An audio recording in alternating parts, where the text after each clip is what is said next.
ഈ വീഡിയോയിൽ നിർണായകമായിട്ടുള്ള ചില ഗ്ലോബൽ ഡെവലപ്മെൻറ്റ്സ് ആണ്. അതിൽ നമ്മൾ ഇറാനിൽ നിന്ന് തുടങ്ങാം.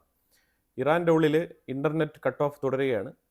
അപ്പം ഇതിനെ തുടർന്ന് ഗ്ലോബൽ ഐസൊലേഷൻ എന്നാണ് ഇപ്പോൾ ഇതിനെ പറയുന്നത്. ഗ്ലോബൽ ഐസൊലേഷൻ എന്ന് പറഞ്ഞാൽ മറ്റുള്ള ലോകരാജ്യങ്ങളുമായിട്ട് ഉള്ള ബന്ധം ഒരു രീതിയിലും സ്ഥാപിക്കാൻ പറ്റാതെ അല്ലെങ്കിൽ കണ്ടിന്യൂ ചെയ്ത് കൊണ്ടുപോകാൻ പറ്റാത്ത അവസ്ഥയിൽ അവിടെ ഇൻ്റർനെറ്റ് കട്ടായിരിക്കുന്നു, ബ്ലാക്ക് ഔട്ട് ചെയ്തിരിക്കുന്നു. ഇത് അവിടുത്തെ പ്രതിഷേധക്കാരെ ഉദ്ദേശിച്ചുകൊണ്ടാണ് ഇറാൻ ഗവൺമെൻറ് ഈ രീതിയിലേക്ക് ഇൻ്റർനെറ്റ് കട്ട് ചെയ്തതെങ്കിലും ഇത് പ്രതിഷേധം തുടർച്ചയായിട്ട് നടക്കാനുള്ള സാഹചര്യത്തിന് വഴിയൊരുക്കിയിട്ടുണ്ട്. കാരണം ഇൻ്റർനെറ്റിലാണ് ഏറ്റവും കൂടുതൽ യുവാക്കൾ ഡിപ്പെൻഡഡ് ആയിരിക്കുന്നത്. അപ്പോൾ ഏതായാലും ഇറാൻ്റെ ഉള്ളിൽ പ്രതിഷേധം പല സ്ഥലങ്ങളായിട്ട് നടക്കുന്നു എന്നാണ് മനസ്സിലാക്കാൻ പറ്റുന്നത്. ഈ ഇടപെട്ട 2-3 ദിവസങ്ങളിലായിട്ട് ഇൻ്റർനെറ്റ് ഇല്ലാത്തതുകൊണ്ട് തന്നെ ഒരുപാട് ഫൂട്ടേജസ് ഒന്നും പുറത്തു വരുന്നില്ല. പക്ഷേ പ്രതിഷേധങ്ങൾക്കൊന്നും യാതൊരുവിധ കുറവും വന്നിട്ടില്ല എന്നുള്ളതാണ് വാർത്ത. ഇറാനിയൻ ഫിലിം മേക്കറായിട്ടുള്ള പനാഹി, പുള്ളിക്കാരൻ ഇറാനിലല്ല താമസം, ഇറാൻ്റെ പുറത്താണ് താമസം. കാരണം ഫിലിം മേക്കറൊന്നും അവിടെ അകത്ത് താമസിക്കാനൊന്നും പറ്റത്തില്ല.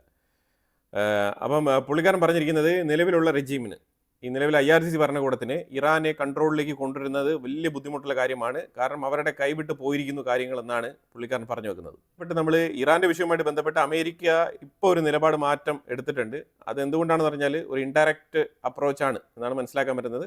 ആ വീഡിയോ ബ്രീഫായിട്ട് ഇൻസൈറ്റ്സ് മലയാളത്തിൽ എക്സ്പ്ലെയിൻ ചെയ്യാം.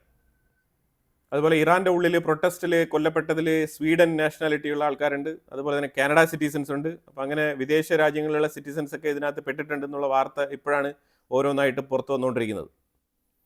മൊസാദിൻ്റെ ചീഫ് അമേരിക്കയിൽ എത്തിയിട്ടുണ്ട്. പ്രധാനമായിട്ട് ഇറാനുമായിട്ട് ബന്ധപ്പെട്ട അടുത്ത ഘട്ട നടപടികളെക്കുറിച്ചുള്ള ചർച്ചകൾ നടത്താൻ വേണ്ടിയിട്ടാണ് അവിടെ എത്തിയത്. 2 ദിവസം ഭയങ്കര ടെൻസ്ഡായിരുന്നു. അത് കഴിഞ്ഞിട്ട് അമേരിക്ക കാര്യങ്ങളൊക്കെ ഒരു തണുപ്പൻ മട്ടിലാണ് കാണുന്നത് എന്നുള്ള ഒരു പൊതുധാരണയാണ് വരുത്തിയിരിക്കുന്നത്. പക്ഷേ മറ്റൊരു സൈഡിൽ കാര്യമായ നീക്കങ്ങൾ നടക്കുന്നുണ്ട്. ഒരു രഹസ്യ സ്വഭാവം സൂക്ഷിക്കാൻ വേണ്ടിയിട്ടാണ് അമേരിക്ക കൂടുതൽ കാര്യങ്ങൾ പുറത്തു പറയാതെ ഒരു തണുപ്പൻ മട്ടിലുള്ള പ്രതികരണങ്ങളുമായിട്ട് നിൽക്കുന്നത്.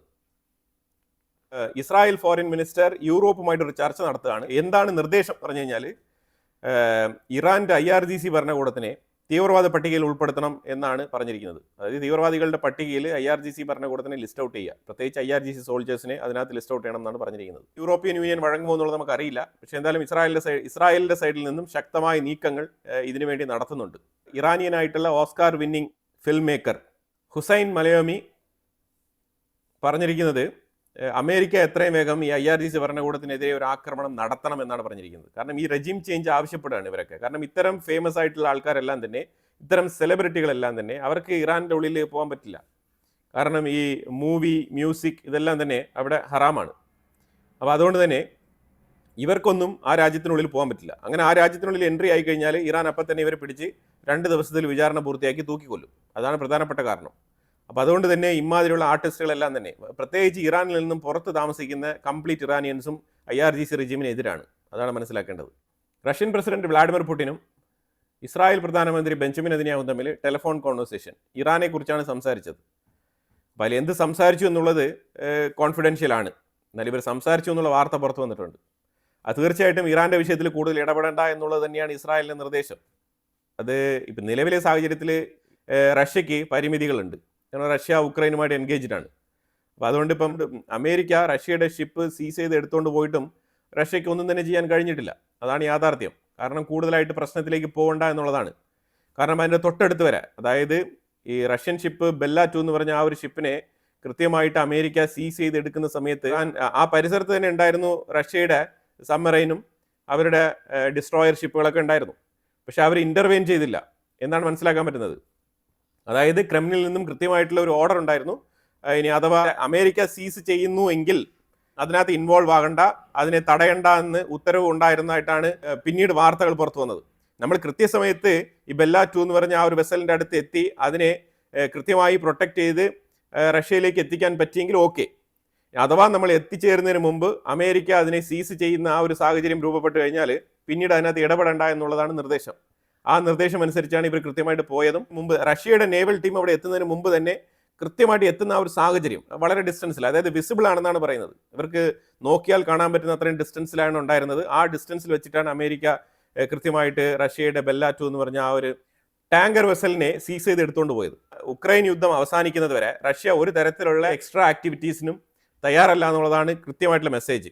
അതാണ് സിറിയയിൽ സംഭവിച്ചത്, അത് തന്നെയാണ് ഇറാഖിൽ സംഭവിച്ചത്, അത് തന്നെയാണ് ഇപ്പം ഞാൻ പറഞ്ഞ വിഷയങ്ങളെല്ലാം സംഭവിച്ചുകൊണ്ടിരിക്കുന്നത്, വെനിസുലയിൽ സംഭവിച്ചത്. അപ്പം അതുകൊണ്ട് ഇറാൻ ഒരു തരത്തിലുള്ള എക്സ്ട്രാ ആക്ടിവിറ്റീസിനും തയ്യാറല്ല എന്നുള്ളതാണ് കൃത്യമായിട്ടുള്ള മെസ്സേജ്. അതാണ് സിറിയയിൽ സംഭവിച്ചത്, അത് തന്നെയാണ് ഇപ്പം ഞാൻ പറഞ്ഞ വിഷയങ്ങളെല്ലാം സംഭവിച്ചുകൊണ്ടിരിക്കുന്നത്, വെനിസുലയിൽ സംഭവിച്ചത്, അത് തന്നെയാണ് ഇപ്പം ഇറാനിലും അത് തന്നെയാണ് സംഭവിക്കാൻ പോകുന്നത്, അല്ലാതെ വേറെ ഒന്നും സംഭവിക്കാൻ പോകുന്നില്ല. ഇറാനെ ഉറപ്പായിട്ടും അമേരിക്ക അറ്റാക്ക് ചെയ്യും, അത് ഉറപ്പാണ്. അതുകൊണ്ട് തന്നെയാണ് അവരിപ്പോൾ നാടകം കളിക്കുന്നത്. ജർമ്മൻ പാർലമെന്റ് ഇറാനെതിരെ ശക്തമായ നടപടിയെടുക്കണം, പ്രത്യേകിച്ചും സാങ്ഷൻ മാതൃകയിലുള്ള പല നടപടിക്രമങ്ങൾ എടുക്കാൻ വേണ്ടിയിട്ട് ഒരുങ്ങാണ്. അതിനുള്ള മീറ്റിംഗ് ചർച്ചകളൊക്കെ നടക്കുന്നുണ്ട്. ന്യൂസിലാൻഡ് അവരുടെ എംബസി, ഇറാനിലുള്ള എംബസി അവർ ക്ലോസ് ചെയ്തിട്ടുണ്ട്. അതുപോലെ അവിടുത്തെ സ്റ്റാഫുകളെല്ലാം തന്നെ അവർ ഇവാക്യുവേറ്റ് ചെയ്തിട്ടുണ്ട്. ഇന്ത്യയുടെ മീഡിയം റേഞ്ച് ഫൈറ്റർ എയർക്രാഫ്റ്റുമായിട്ട് ബന്ധപ്പെട്ട ആ ഒരു അക്യൂസേഷൻ, അതിലേക്കുള്ള ചർച്ചകളാണ് നടന്നുകൊണ്ടിരിക്കുന്നത്. ഇപ്പം ഫ്രാൻസുമായിട്ട് ബന്ധപ്പെട്ട റഫേൽ ഫൈറ്റർ ജെറ്റുകൾ പ്രൊക്യൂർ ചെയ്യുന്നതിന് വേണ്ടിയിട്ട് 114 പ്രൊക്യൂർ ചെയ്യുന്നതിന് വേണ്ടിയിട്ടുള്ള ആ ഒരു ഡ്രാഫ്റ്റ് എഗ്രിമെൻറ്റുമായിട്ട് ബന്ധപ്പെട്ട ചർച്ച ഇന്ത്യയുടെ ഡിഫൻസ് മിനിസ്ട്രി ഗവൺമെൻറ്റിൻ്റെ സൈഡിൽ നിന്നും ഇന്ത്യൻ എയർഫോഴ്സുമായിട്ട് ചർച്ചകൾ നടക്കുകയാണ്. തകൃതിയായിട്ടുള്ള ചർച്ചകളാണ് നടക്കുന്നത്. ഈ ചർച്ചയിൽ എങ്ങനെയെങ്കിലും സോഴ്സ് കോഡ് സ്വന്തമാക്കണം എന്നുള്ളതാണ് ഒരുമിച്ചെടുത്തൊരു തീരുമാനമായിട്ട് ഇപ്പം മനസ്സിലാക്കാൻ പറ്റുന്നത്. അപ്പോൾ ഇതിനകത്ത് ഗവൺമെൻറ്റും ഇന്ത്യൻ എയർഫോഴ്സും തമ്മിൽ ഡിസ്കസ് ചെയ്തപ്പം അവർ പറഞ്ഞു വെച്ച കാര്യങ്ങൾ എന്ന് പറഞ്ഞാൽ MRO ഫെസിലിറ്റി ഇവിടെ നമ്മൾ ഓപ്പൺ ആക്കുന്നുണ്ട്. പിന്നെ ഈ മേക്ക് ഇൻ ഇന്ത്യ പദ്ധതിയുടെ കീഴിലാണെന്നുണ്ടെങ്കിലും ശരിക്കും ഈ പ്രോജക്റ്റ് ലോഞ്ച് ചെയ്ത് കഴിഞ്ഞാൽ 3.2 lakh crore പ്രോജക്റ്റാണ്. ആ പ്രോജക്റ്റിൽ നമുക്ക് 1.25 lakh crore പർച്ചേസ് നടത്തും. മീൻസ് ആ ഒരു എമൗണ്ട് ഇന്ത്യയിൽ തന്നെ ഉണ്ടാവും. അത് നമുക്ക് താരതമ്യേന വലിയ ബെനിഫിറ്റ് ആയിട്ട് കണക്കാക്കേണ്ടതില്ല. ഇപ്പോഴും ഇന്ത്യയിൽ നിന്ന് കുറേ സ്പെയർ പാർട്സുകൾ ഫ്രാൻസിലോട്ട് പൊയ്ക്കൊണ്ട് തന്നെയാണ് ഇരിക്കുന്നത്. അപ്പോൾ അതിൽ വലിയ വേരിയേഷൻ ഇല്ല എന്നാണ് പറയുന്നത്.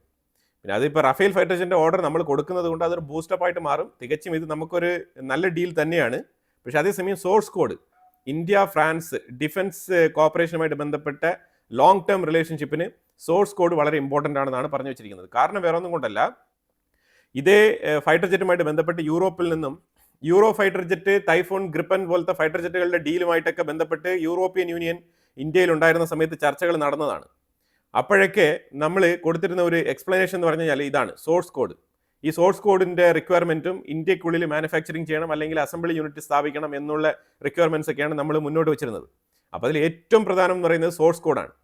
അപ്പോൾ ഈ സോഴ്സ് കോഡ് ഫ്രാൻസ് തരാൻ തയ്യാറാകുന്നില്ല എങ്കിൽ ഒരു ലോങ് ടേം റിലേഷൻഷിപ്പ് എങ്ങനെയാണ് നമ്മൾ ബിൽഡ് ചെയ്യാൻ പോകുന്നത്? പ്രത്യേകിച്ചും ഇന്ത്യ സ്വയം പര്യാപ്തത നേടി മുന്നോട്ട് പോകണം എന്ന് ആഗ്രഹിച്ച് കാര്യങ്ങൾ മുന്നോട്ട് നീക്കുന്ന സാഹചര്യത്തിൽ ഈ ഒരു പശ്ചാത്തലത്തിൽ നമ്മൾ എന്തുകൊണ്ട് ഇങ്ങനെ ഒരു നെഗോസിയേഷന് പോകണം? അപ്പോൾ അതുകൊണ്ട് source code will be non negotiable എന്നാണ് പറഞ്ഞിരിക്കുന്നത്. അതായത് സോഴ്സ് കോഡിന് വേണ്ടിയിട്ട് ഫ്രാൻസിൻ്റെ അടുത്ത് വീണ്ടും പ്രഷർ ഇടാനാണ് പറഞ്ഞിരിക്കുന്നത്. അപ്പോൾ ഇത് നിലവിൽ, അതായത് ഇന്ത്യയിൽ ഒരു സാധനം പർച്ചേസ് ചെയ്യണമെന്നുണ്ടെങ്കിൽ അതിൻ്റെ പ്രൊസീജിയേഴ്സും പ്രോട്ടോക്കോളും ഈ റെഡ് ടേപ്പിൽ കിടന്ന് എഴയുന്നെന്ന് പറഞ്ഞാൽ അത് ചെറിയ കാലപരിധിയല്ല, ശരിക്കും വളരെ നീണ്ട കാലയളവാണ് ഇതിനു വേണ്ടി സ്പെൻഡ് ചെയ്യുന്നത്. ഇനിയിപ്പോൾ ഇപ്പോൾ എന്തായാലും ഇവർ ഡിസ്കഷൻ നടത്തുന്നുണ്ട്. ഇനിയിപ്പോൾ വീണ്ടും ഇത് ഫ്രാൻസിലേക്ക് തന്നെ ചർച്ച നടത്തേണ്ട ഒരു സാഹചര്യമാണ്. അത് ഇമ്മാനുവൽ മാക്രോൺ ഇനി ഇന്ത്യ സന്ദർശിക്കുന്ന സമയത്ത് ഇവർ ചർച്ച നടത്തുമെന്നുള്ളത് നമുക്കറിയില്ല. റഫേൽ തന്നെ വാങ്ങണം, അതും സോഴ്സ് കോഡോടുകൂടി വാങ്ങണം. അതാണ് ഇപ്പോൾ നിലവിലുള്ള കണ്ടീഷൻ. അങ്ങനെയാണ് ഇപ്പോൾ ചർച്ചകൾ മുന്നോട്ട് പോകുന്നത്. അപ്പോൾ എന്തായാലും ഇത് ഇവർ എങ്ങനെ തീരുമാനിക്കും നമുക്കറിയില്ല. ഇപ്പം നിലവിൽ ഇപ്പോഴും കൺഫേം ആവാത്തൊരു സാഹചര്യമാണ് എനിക്ക് ഇത് വായിച്ചപ്പോൾ മനസ്സിലാക്കാൻ പറ്റുന്നത്. ഓൾറെഡി തന്നെ മാക്രോണിന് ഇന്ത്യയെക്കുറിച്ച് പരാതിയാണ്. അതായത് നെഗോസിയേഷൻ ഭയങ്കര ടഫ് നെഗോഷിയേറ്ററാണ് ഇന്ത്യ, വല്ലാത്ത രീതിയിൽ നെഗോഷിയേറ്റ് ചെയ്യും എന്നാണ് പറഞ്ഞിരിക്കുന്നത്. അങ്ങനെ പണ്ടേ മാക്രോണിന് ഇന്ത്യയെക്കുറിച്ച് ഇങ്ങനത്തെ ഒരു പരാമർശമുണ്ട്. എന്നാലും ഇപ്പോൾ നമുക്ക് പറഞ്ഞിട്ട് കാര്യമില്ല. സാധനം വാങ്ങിക്കുമ്പോൾ നമ്മൾ തീർച്ചയായിട്ടും ബാർഗെയിൻ ചെയ്ത് തന്നെ വാങ്ങിക്കും, അതിൽ യാതൊരു മാറ്റമില്ല. അതിനിപ്പം മാക്രോൺ പരാതി പറഞ്ഞുകൊണ്ട് ഒന്നും തന്നെ സംഭവിക്കാൻ പോകുന്നില്ല. ഫ്രാൻസിനെ സംബന്ധിച്ചിടത്തോളം ഇത് ഞാൻ ഇന്നലെ പറഞ്ഞതുപോലെ തന്നെ ഇതൊരു വൻ ഓർഡറാണ്, ഒരു ലോട്ടറിയാണ്. 114 ഫൈറ്റർ ജെറ്റ് എന്ന് പറഞ്ഞാൽ അത്ര എളുപ്പത്തിൽ ഒരു രാജ്യം, യൂറോപ്പിലുള്ള ഒരു രാജ്യമല്ല, ഗ്ലോബലി തന്നെ ഒരു രാജ്യം അങ്ങനെ ഓർഡർ ചെയ്യത്തില്ല. ഇനി വേണമെങ്കിൽ ചൈന അങ്ങനെ ഒരു ഓർഡർ കൊടുക്കാൻ കപ്പാസിറ്റി ഉള്ള ഒരു രാജ്യമാണ്. പക്ഷേ ചൈന അവരുടെ സാധനങ്ങൾ സ്വന്തമായിട്ട് ഉൽപ്പാദിപ്പിച്ചാണ് ഉപയോഗിക്കുന്നത്. അപ്പോൾ അതുകൊണ്ട് നിലവിൽ ഇന്ത്യ മാത്രമേ ഉള്ളൂ യൂറോപ്പ് മേഖലയിൽ നിന്നായാലും ശരി, അമേരിക്കയിൽ നിന്നാലും ശരി, റഷ്യയിൽ നിന്നാലും ശരി, എവിടെ നിന്നെങ്കിലും ഗ്ലോബലി 114 ഫൈറ്റർ ജെറ്റുകൾ വൺ ഷോട്ടിൽ ഓർഡർ ചെയ്ത് വാങ്ങിക്കാൻ പറ്റിയ കപ്പാസിറ്റി, പർച്ചേസിങ് കപ്പാസിറ്റി ഉള്ള രാജ്യമായിട്ട് ഇന്ന് നിലനിൽക്കുന്നത്. അതൊരു യാഥാർത്ഥ്യമാണ്. അപ്പോൾ അതുകൊണ്ട് സോഴ്സ് കോഡൊക്കെ കൊടുക്കാം, മാക്രോൺ ഒന്നുകൂടെ ഇരുന്ന് ചിന്തിക്കാവുന്നേ ഉള്ളൂ. ഇന്ത്യയുടെ സബ്മറൈൻ വികസനത്തിന് വേണ്ടിയിട്ട് $8 billion അലോക്കേറ്റ് ചെയ്തിട്ട് കാര്യങ്ങൾ ഫാസ്റ്റ് ഫോർവേഡായിട്ട് മുന്നോട്ട് നീക്കുകയാണ്. കാരണം വേറെ ഒന്നുമില്ല, ചൈനയും പാകിസ്ഥാനെയും ചെറുക്കാൻ വേണ്ടിയിട്ടാണ്.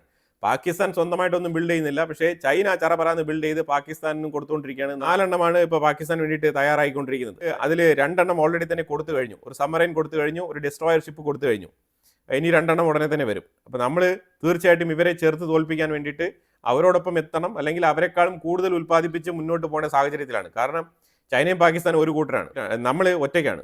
അപ്പോൾ അതുകൊണ്ട് തന്നെ നമ്മൾ കൂടുതൽ എഫിഷ്യൻസി ആ ഒരു വിഷയത്തിൽ വരുത്തേണ്ടതുണ്ട്. അപ്പോൾ അതിന് വേണ്ടിയിട്ട് ഇപ്പം $8 billion ഇപ്പോൾ അതിന് വേണ്ടിയിട്ട് അലോക്കേറ്റ് ചെയ്തിട്ട് കാര്യങ്ങൾ മുന്നോട്ട് നീക്കുകയാണ്. ഇതിനിടയ്ക്ക് നമ്മൾ പാകിസ്ഥാൻ്റെ ഒരു ബോട്ട് നമ്മൾ സീസ് ചെയ്തിട്ടുണ്ട്. അതിനകത്ത് 8 പേരെ അറസ്റ്റ് ചെയ്തിട്ടുണ്ട്, ഡീറ്റെയിൻ ചെയ്തിട്ടുണ്ട്. ഈ ബോട്ട് പിടിച്ചെടുത്ത് ഈ 8 പേരെയും ഡീറ്റെയിൻ ചെയ്യാൻ വേണ്ടിയിട്ടുള്ള കാരണമായിട്ട് കോസ്റ്റ് ഗാർഡ് പറഞ്ഞിരിക്കുന്നത് സസ്പീഷ്യസ് ആക്ടിവിറ്റീസ് ആണ് ഇവരിൽ കണ്ടത്, അതുകൊണ്ടാണ് ഇവരെ അറസ്റ്റ് ചെയ്തതായിട്ട് കോസ്റ്റ് ഗാർഡ് പറഞ്ഞിരിക്കുന്നത്. അതുപോലെ തന്നെ റിപ്പബ്ലിക്കൻ ഡേയുടെ നെക്സ്റ്റ് ഡേ ജനുവരി 26 റിപ്പബ്ലിക്കൻ ഡേ ആണ്. ജനുവരി 27 യൂറോപ്യൻ യൂണിയൻ്റെ Ursula von der Leyen, European Union commissioner Ursula വാണ്ടർലൈനും അതുപോലെ തന്നെ European Union president Antonio Costa രണ്ടുപേരും കൂടി ഇന്ത്യ സന്ദർശിക്കുകയാണ്. രണ്ടുപേരും മാത്രമല്ല, ഇവരോടൊപ്പം ഒരു 8 അംഗ സംഘം അവർ ഒരുമിച്ചാണ് വരുന്നത്. ഇന്ത്യയുമായിട്ട് തകൃതിയായിട്ടുള്ള ചർച്ചകൾ, വ്യാപാര ചർച്ചകൾ തന്നെയാണ്. അത് ഡിഫൻസ് സെക്യൂരിറ്റി കോപ്പറേഷൻ, അതേപോലെ ഇന്ത്യയെ ഒരു സ്ട്രാറ്റജിക് പാർട്ണറായിട്ട് ലോങ് ടേം പാർട്ട്ണർഷിപ്പിലേക്ക് ഉൾപ്പെടുത്താൻ വേണ്ടിയിട്ട്, അതുപോലെ വ്യാപാര ബന്ധങ്ങളെക്കുറിച്ചുള്ള ചർച്ചകൾ നടത്താനാണ് വരുന്നത്. വളരെ നിർണായകമായിട്ടൊരു മീറ്റിംഗ് ആണ്. കാരണം യൂറോപ്പാണെന്ന് പറഞ്ഞാൽ യൂറോപ്പിന് ചൈനയെ വിശ്വാസത്തിലെടുത്ത് മുന്നോട്ട് പോകാൻ കഴിയില്ല. അമേരിക്ക ആണെങ്കിൽ തിരിഞ്ഞു കുത്തുന്ന ടൈപ്പായിട്ട് മാറിയിരിക്കുകയാണ്. അപ്പോൾ അതുകൊണ്ട് ഈ സാഹചര്യത്തിൽ ഇന്ത്യയാണ് യൂറോപ്പിന് ഏറ്റവും ട്രസ്റ്റഡ് ആയിട്ടുള്ള ഒരു രാജ്യം എന്നുള്ള നിലയ്ക്ക് അവർ കരുതണം. അങ്ങനെ കരുതിയേ പറ്റൂ. ഇന്ത്യ തീർച്ചയായിട്ടും സത്യസന്ധമായും ട്രസ്റ്റഡ് ആയിട്ടുള്ള രാജ്യം തന്നെയാണ്. പക്ഷേ യൂറോപ്പിനെ സംബന്ധിച്ചിടത്തോളം അവർക്ക് ഈഗോ, ആ ഒരു പ്രശ്നമുണ്ട്. അപ്പോൾ ഈ ഒരു വെസ്റ്റേൺ ഈഗോയൊക്കെ ഒഴിവാക്കിക്കൊണ്ട് ഇന്ത്യയുമായിട്ട് ഒന്ന് ചേർന്ന് പ്രവർത്തിക്കാം എന്നതേ ഉള്ളൂ. പലതവണയായിട്ട് ഇതേപോലത്തെ ചർച്ചകൾ നടക്കുന്നുണ്ട്. ഇന്ത്യയെ പോലത്തെ ഒരു രാജ്യവുമായിട്ട്, ഇന്ത്യയിൽ ഇത്രയും വലിയൊരു മാർക്കറ്റുമായിട്ട് ശരിക്കും ടൈപ്പ് വെച്ച് ബിസിനസ് ചെയ്യാന്നൊക്കെ പറഞ്ഞു കഴിഞ്ഞാൽ യൂറോപ്പിന് നല്ലതാണ്. അതവർക്ക് നന്നായിട്ട് അറിയാം. അതുകൊണ്ടാണ് ഇന്ത്യയെ ഒതുക്കാനും കഴിയുന്നില്ല, ഇന്ത്യയെ അങ്ങോട്ട് ഉൾക്കൊള്ളാനും കഴിയുന്നില്ല എന്നുള്ള അവസ്ഥയിൽ യൂറോപ്പ് കിടന്ന് വെപ്രാളപ്പെട്ടുകൊണ്ട് നടക്കുന്നത്. ആ ഒരു സ്ഥിതിവിശേഷമാണ് ഇപ്പം നമുക്ക് മനസ്സിലാക്കാൻ പറ്റുന്നത്. യൂറോപ്യൻ യൂണിയൻ എത്രമാത്രം ഈ ഒരു ട്രേഡുമായിട്ട് ബന്ധപ്പെട്ട വിഷയത്തിലുള്ള ചർച്ചകൾക്ക് താമസം വരുത്തുന്നോ അത്രത്തോളം യൂറോപ്പിലുള്ള രാജ്യങ്ങൾ, യൂറോപ്പ് ആയിക്കോട്ടെ നാറ്റോ രാജ്യങ്ങളായിക്കോട്ടെ, ഇവരെല്ലാം തന്നെ ഇൻഡിവിജ്വലായിട്ട് അവരുടെ റെപ്രസെൻറ്റേറ്റീവിനെ അയച്ച് ഇന്ത്യക്കുള്ളിൽ ചർച്ച നടത്തി വ്യാപാര കരാറുകൾ വെക്കാൻ വേണ്ടിയിട്ട് മുന്നോട്ട് പോവാണ്. അതിൻ്റെ എക്സാമ്പിളാണ് ഫിൻലാൻഡ്, ജർമ്മനി, സ്വീഡൻ, ഇങ്ങനെ പല രാജ്യങ്ങൾ നമുക്ക് എണ്ണി പറയാൻ പറ്റും, ഫ്രാൻസ്. അപ്പോൾ അതുകൊണ്ട് തന്നെ മൊത്തത്തിൽ യൂറോപ്യൻ യൂണിയൻ ആണ് ഈ ഒരു ക്രെഡിറ്റ് അവിടെ കൊടുക്കേണ്ടത്. ഒരു വ്യാപാര കരാർ യൂറോപ്യൻ യൂണിയനുമായിട്ട് ബന്ധപ്പെട്ട രാജ്യങ്ങൾ വരുന്നെങ്കിൽ അതിൻ്റെ ക്രെഡിറ്റ് യൂറോപ്യൻ യൂണിയൻ തന്നെ എടുക്കണം എന്നുള്ളതിൽ നിർബന്ധ ബുദ്ധിയുള്ള ആൾക്കാരാണ് ഈ ഉർസുല ഫോൺ ഡർ ലൈൻ. ഇതൊക്കെ പൊളിറ്റിക്സ് ആണ്, ശരിക്കും യൂറോപ്യൻ യൂണിയൻ്റെ ഉള്ളിൽ നടക്കുന്ന പൊളിറ്റിക്സ് ആണ്. കാരണം ഇവരൊക്കെ ജനങ്ങളാൽ തിരഞ്ഞെടുക്കപ്പെട്ട ജനപ്രതിനിധികളല്ല, അതാണ് മനസ്സിലാക്കേണ്ടത്. ഓരോ രാജ്യത്തിൻ്റെ ഉള്ളിലുള്ള ആൾക്കാരുണ്ട്, ജനങ്ങൾ തിരഞ്ഞെടുത്ത ആൾക്കാർ. ആ തെരഞ്ഞെടുപ്പിൽ തന്നെ പല ഉടായ്പകളും യൂറോപ്പ് കാണിക്കുന്നുണ്ട്. എന്തായാലും ഡെമോക്രസിക്ക് ഞങ്ങൾ ഭയങ്കരമായിട്ട് ഇമ്പോർട്ടൻസ് കൊടുക്കുന്ന ആൾക്കാരാണെന്ന് അവർ പറയും. യൂറോപ്പിൽ നടന്നിരിക്കുന്ന പല ഇലക്ഷൻസും നമ്മൾ എടുത്ത് കീറി മുറിച്ച് നോക്കിക്കഴിഞ്ഞാൽ എല്ലാത്തിലും യൂറോപ്യൻ യൂണിയൻ്റെ ഫണ്ടിങ്ങും അവരുടേതായിട്ടുള്ള ഒരു ചേരിതിരിവ് നടത്തിക്കൊണ്ടുള്ള ഒരു ഇലക്ഷൻ്റെ രീതി നമുക്ക് കാണാൻ കഴിയും. അങ്ങനെ തന്നെയാണ് അവർ ഉടനീളം ഇലക്ഷൻ നടത്തിയിരിക്കുന്നത്. ഈ മോൾഡോവ ഇലക്ഷനൊക്കെ അതിൻ്റെ ഉത്തമ ഉദാഹരണമാണ്. അപ്പോൾ എന്തായാലും യൂറോപ്യൻ യൂണിയൻ ഇന്ത്യയിലേക്ക് വരികയാണ് ജനുവരി 27. അത് കഴിഞ്ഞാൽ ഉടനീളം ബിസിയാണ്. പിന്നെ ഫെബ്രുവരി ഫസ്റ്റ് വീക്കിൽ മാക്രോൺ ഇന്ത്യ വിസിറ്റ് ചെയ്യും. അങ്ങനെ നെതന്യാഹുവിൻ്റെ വിസിറ്റ് അടുത്ത് ഷെഡ്യൂൾ ചെയ്തിട്ടുണ്ട്. അപ്പോൾ തുടരെ ഇന്ത്യ വളരെ ബിസി ആയിട്ട് തന്നെയാണ് മുന്നോട്ട് പോകുന്നത്. ഇസ്രായേലും ഇന്ത്യയും തമ്മിൽ ഒരു കരാർ, പുതിയൊരു എഗ്രിമെൻ്റ് ആണ്. ഈ എഗ്രിമെൻറ്റ് ഫുഡ് സേഫ്റ്റി, അതായത് ബ്ലൂ ഫുഡ്, സീ ഫുഡുമായിട്ട് ബന്ധപ്പെട്ട് ഫിഷറീസ് വകുപ്പ്, അതുപോലെ തന്നെ ഡയറി പ്രോഡക്ട്സ്, ഇതുമായിട്ടൊക്കെ ബന്ധപ്പെട്ടുള്ള ഒരു എഗ്രിമെൻറ്റ്, ഒരു വ്യത്യസ്ത തരത്തിലുള്ള എഗ്രിമെൻ്റ് ആണ്. ശരിക്കും ഇസ്രായേലിനാണ് ഇതിനകത്ത് ഏറ്റവും കൂടുതൽ ഗുണം കിട്ടാൻ പോകുന്നത്. ഇന്ത്യക്കും ഉണ്ട്, ഇല്ലാന്നില്ല, ഇന്ത്യക്ക് ഒരു മാർക്കറ്റും കൂടിയാണ് ഇസ്രായേൽ, ആ രീതിക്ക് നോക്കുകയാണെന്നുണ്ടെങ്കിൽ. അപ്പം തികച്ചും ഈ ഒരു എഗ്രിമെൻറ്റ് കൂടുതലായിട്ട് ഫിഷ് അക്വാ ഫാമിംഗ് അതുമായിട്ട് ബന്ധപ്പെട്ടാണ് ഇത് സൈൻ ചെയ്തിരിക്കുന്നത്. അത് ഇസ്രായേലിൻ്റെ ടെക്നോളജി ലയിപ്പിച്ചുകൊണ്ട് ഇന്ത്യക്കുള്ളിൽ മാസീവായിട്ടുള്ള രീതിയിലുള്ള പ്രൊഡക്ഷൻ, അതായത് ഈ മത്സ്യത്തൊഴിലാളികൾക്ക് ഗുണം ചെയ്യുന്ന രീതിയിലുള്ള ഒരു പ്രോജക്റ്റാണിത്. ആ പ്രോജക്റ്റ് ഇന്ത്യക്കുള്ളിൽ ഇസ്രായേൽ ടെക്നോളജി ഉപയോഗിച്ചുകൊണ്ട് ഇന്ത്യക്കുള്ളിൽ ഇനിഷ്യേറ്റ് ചെയ്യാനാണ് ഈ ഒരു എഗ്രിമെൻറ്റ് തയ്യാറായിരിക്കുന്നത്. ഇതിൻ്റെ ഉള്ളിൽ ഒരുപാട് ഡീറ്റെയിൽസ് ഉണ്ട്. അത് മൊത്തത്തിലൂടെ നമുക്ക് എക്സ്പ്ലെയിൻ ചെയ്യാൻ പറ്റത്തില്ല. അതിന് വേണ്ടിയിട്ട് തന്നെ ഒരു സെപ്പറേറ്റ് വീഡിയോ ഇടേണ്ടി വരും. കാരണം അത്രമാത്രം വിഷയങ്ങൾ ഇതിനകത്തുണ്ട്. ഫ്യൂച്ചർ 2026 എന്നാണ് ഇതിനൊരു പേര് കൊടുത്തിരിക്കുന്നത്. അപ്പോൾ അങ്ങനെ ഇറാനിൽ പ്രതിഷേധങ്ങൾ തുടരുന്ന സാഹചര്യത്തിൽ അമേരിക്ക വീണ്ടും ഇറാൻ്റെ മേളിൽ സാങ്ഷൻ ഇടും എന്നുള്ളൊരു ഭീഷണിയുമായിട്ട് തുടരുകയാണ്. അപ്പോൾ എന്തായാലും കുറേ നിർണായകമായിട്ടുള്ള വിഷയങ്ങളാണ് ഈ വീഡിയോയിൽ പങ്കുവച്ചത്. ഇതിനെക്കുറിച്ചുള്ള അഭിപ്രായങ്ങൾ കമന്റ് ബോക്സിൽ രേഖപ്പെടുത്തുക. കൂടുതൽ വാർത്തകളുമായിട്ട് അടുത്ത വീഡിയോയിൽ വരാം. Thank you so much.